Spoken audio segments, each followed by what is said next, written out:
pride. As a matter of fact, when I stood up, I looked to my left, and there was a group full of men in 7-piece suits. Very entertained they were that day as they stared at me and raised one eyebrow.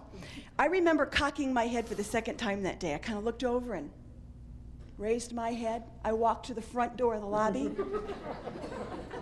When I got there, I was met by the Vice President of Finance. They're usually real jolly folks. He took one look at me, never having met me before, and this poor man's muscles locked, his heart rate rose, and his blood pressure zoomed as he said in great stun, "You are Marilynn Semonick." I said, "Yeah, but I clean up real good, honest. I just need like 10 minutes and a stapler and I'll be fine." I went away, I came back 10 minutes later, I looked decent, and he, still kind of stunned, walked over to me and he said, "What do you need a stapler for?"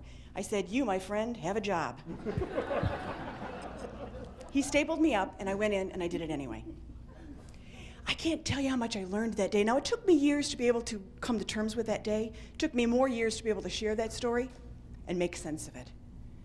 But I remember it was as though the universe took a 2x4, literally knocked me on my behind and said, "You know what, Marilynn? If you really want to get where you're going to go, you're going to forget professionalism, you're going to forget sophistication, and you're definitely going to scrape off that layer of executive. Because today we want you to scrape off enough veneer that you're going to go in, you're going to be you." The power of leaders who have the ability on and off the speech to be able to be authentic. I also learned that I understand now what Aristotle said. Courage is the first of all qualities because it's the quality that guarantees the rest. But it took me many years to learn the last lesson, which really I learned, I think, in the last year. And that is, I shared that story off and on for years, and after every time I said it, someone in the audience would come up and ask me the same question. I'm dying to know this. Did you get the contract? Did you get the contract? And I couldn't figure it out, but every time they'd ask me that, I'd get a pit in my stomach. And the pit grew larger over the years. And in another enlightened moment, in the middle of giving that story somewhere, it got me. If I had focused on that prize, I'd have been focusing on the wrong thing. You and I are so focused on external rewards. It's not the trophy, it's not the promotion, it's not dazzling the audience. It's not getting the contract, it's not the A. It's not any of that stuff. If I didn't pick myself up, walk in, and do it anyway, I would have missed meeting me. I would have missed knowing that that little piece of courage lived in me, too. And I would ask every one of you to have the courage and the trust to create your own kind of vision and then see every situation as a story that you have the ability to choose the ending of and get on with it. Now, I shared that story because, not that I think every one of you are going to get up and tell a story like this, but because meeting planners ask for that story more than any. And in the speaking industry, there's something called a signature story. I didn't choose this. They chose it for me. Because when someone calls the office and asks Kurt, "We'd like to have Marilynn speak, and we're not sure what the topic is," he does a lot of data information. What is it you're trying to accomplish? What are the 3 goals that you have? What do you want people to da-da-da-da-da? I can't tell you 90% of the time, if someone's heard me, they say, "I don't care what the topic is, make sure she does the ripped skirt story." Which tells me there's something in that story that works. That's what I want you to discuss. I want you to get into groups of 3 or 4. And as a matter of fact, what I'd ask you to do is kind of turn around. It's very hard to communicate down a row of tables, but if you turn and face each other, 3 or 4 of you can talk. What I want you to share, and you only have 3 or 4 minutes to share it, what I want you to share is what makes a story work. What made that story work? Now, there's a good chance it didn't work. It didn't work for several of you in this room. That's okay. Don't focus on that story. Focus on other stories that you've heard. What makes a story work? Talk real fast on your mark, get set, go.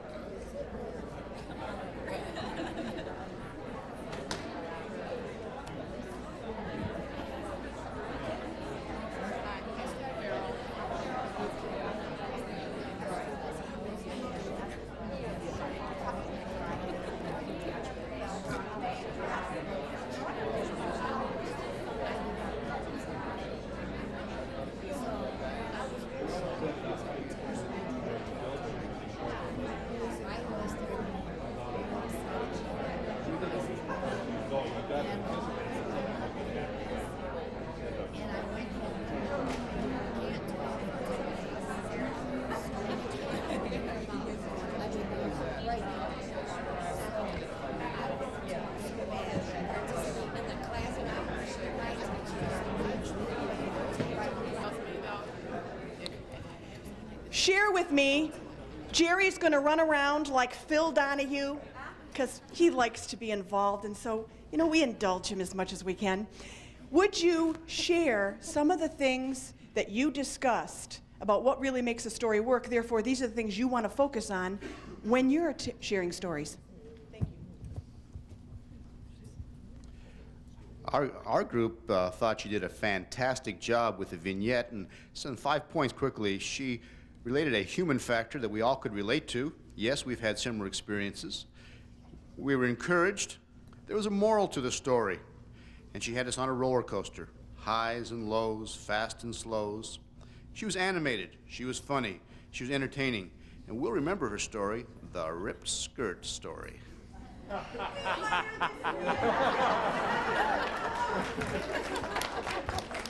It helps to be a fast writer, too. Roller coaster, animated, funny, and entertaining. Something before? Moral to a story. Moral,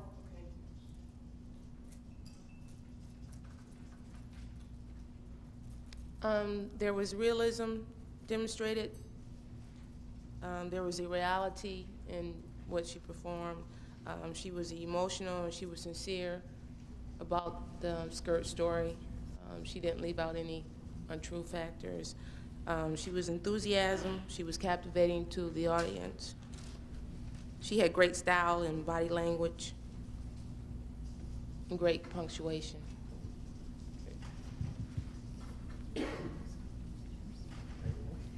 It has a good secondary market. You got her attention now.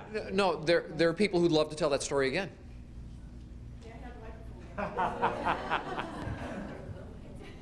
I think I'll stop here.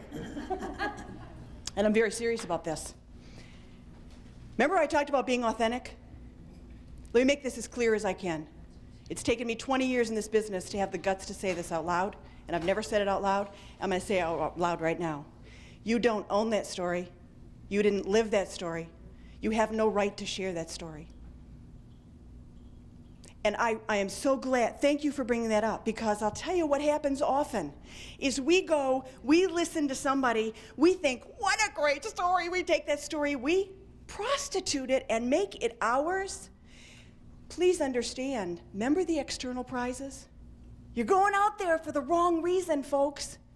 One of the reasons why you share stories is because you're learning about your life and the human experience we are all sharing at this moment. If you are stealing other people's story, and that is stealing, what you're doing is not living your own life. And what I would say to that is, it concerns me that you therefore are going to stand up pretending to be authentic and pretending not only to own something that you don't, but that you learned something along the way, and you can't learn. You see, that's my story, and it means something to me, and I have the ability to be emotional about it, because at the moment I'm telling it, I'm as embarrassed as the moment it happened. That's not fake. There is a huge difference. My daughter's going off to New York University, where I will spend an enormous amount of money to learn what PSAM teaches every other Saturday. What I find fascinating is, and I keep saying, now don't you throw away any of those books. We want to all read them. Acting is not what we normally think of acting as being. Acting is becoming. You got to get down to the guts of who you are, and you have to experience one more time the joy of what it was like when you learned that lesson. You're not going to do yourself any favors if you're learning only through other people's lessons. Yes, quotes are okay to take and say, hey, this would really work to put this quote in, put this poem in, but go out there and live. Live your own story, and what you have, the wealth, the gift that you have, is to share your story, your vignettes with other people. That's what people really want to hear. It's John, isn't it? Right. I can't thank you enough for bringing that point up.